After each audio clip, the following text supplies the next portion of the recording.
Puno na ba yung Messenger or Facebook storage mo? Tara guys, samahin niyo ako.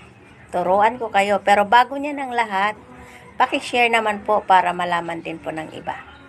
Ayan, let's go! Punta lang po sa Messenger. Ayan, click nyo lang po. Then, may makikita kayong tatlong line dito sa gilid, sa may taas. Click nyo lang din po, then settings. Ayan, scroll up nyo lang po yan pataas.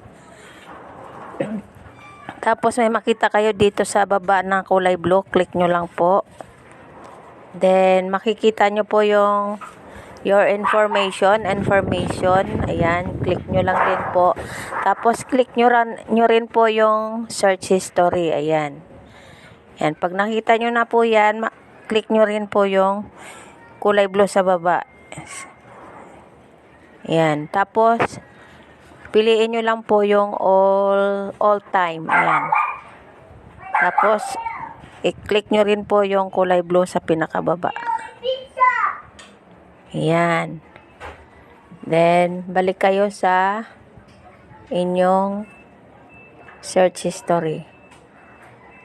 Click nyo lang po. Ayan. Makikita nyo na po yung no search history. Ayan. Yan lamang po. Maraming salamat.